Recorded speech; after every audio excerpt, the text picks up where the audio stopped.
Bismillahirrahmanirrahim. Assalamu alaikum. I am Dr. Aisha Rashid Khan from Southern Business School, University of Southern Punjab, Multan.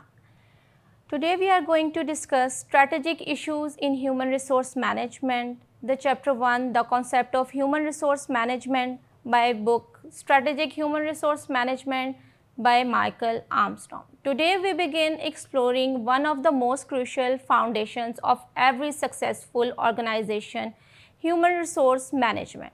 Whether you are planning to manage your own business, work in the private sector, the public service, or even an NGO, one thing will remain constant. Your ability to manage people will define your success. You might have heard the saying, people are a company's greatest asset. But in strategic HRM, we go a step further. We don't just say it, we build systems around it. By the end of today's lecture, you will be able to explain its characteristics, acknowledge common criticisms of HRM, understand the two foundations model, Michigan and Harvard characteristics of HRM. To truly understand HRM, we must look at its core characteristics, the features that make it unique and strategic in modern organizations. Key traits of strategic HRM characteristic, the description is diverse HRM isn't just about hiring or payroll. It covers everything from recruitment to retention, performance, compensation, and culture. Strategic HR decisions are aligned with the long-term goals and competitive priorities of the organization. Commitment-oriented focuses on building trust, loyalty, and emotional investment. Rather than just enforcing rules, people as assets, employees are viewed as valuable resources worth developing and investing in.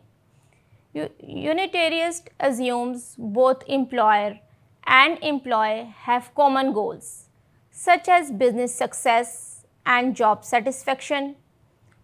Recognize that employees are different and require personalized development plans and opportunities. Management-driven places responsibility for HR practices on line managers, not just the HR department. Managers must coach, develop, and support their teams daily. For example, let's take Khadi, a popular fashion retail brand in Pakistan. Their store managers are trained not just in sales but in people development and conflict resolution. This embeds HRM into daily retail operations, showing how management-driven HR can boost team morale and performance at the ground level. Let's ask a question from you. Is it always good to treat employees as asset? This is a great question and opens up a deeper discussion about ethics and perspective in HRM. And the balanced view is a positive side. When we treat employees as assets, we focus on training, development, health, and growth. This often leads to better job satisfaction and performance. Potential negative side, however, if taken too far, this view can become transactional. People may feel like they are only valued for what they produce, not for what they are. And the best practice, the most effective approach, is to treat employees not just as assets or tools, but as partners in success. This builds a mutual relationship of trust and respect. And the number 5 point is the criticisms of HRM expanded with context, examples and discussion to stimulate critical thinking. Let's discuss the criticisms of HRM.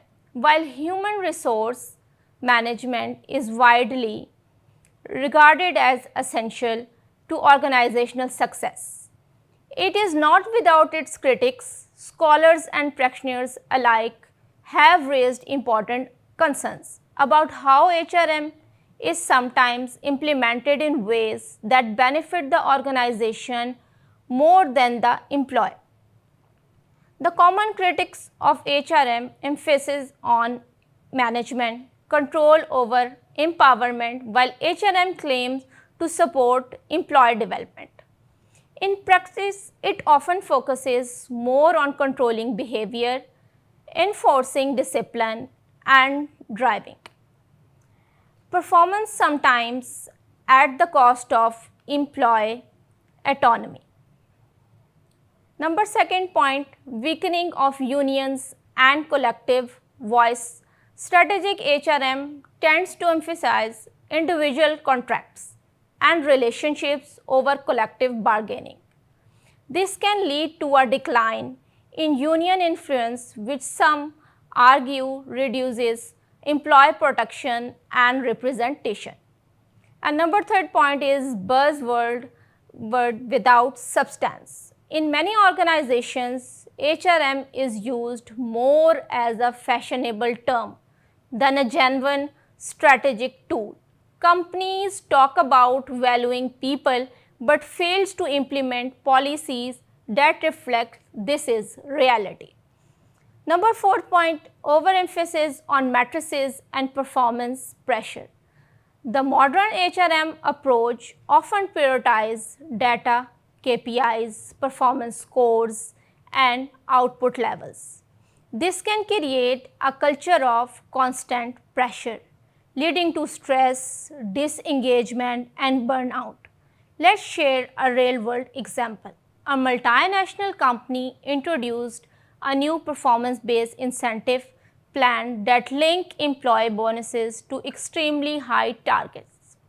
At first, output increased, but soon employees began to suffer from stress and burnout, with many eventually quitting their jobs.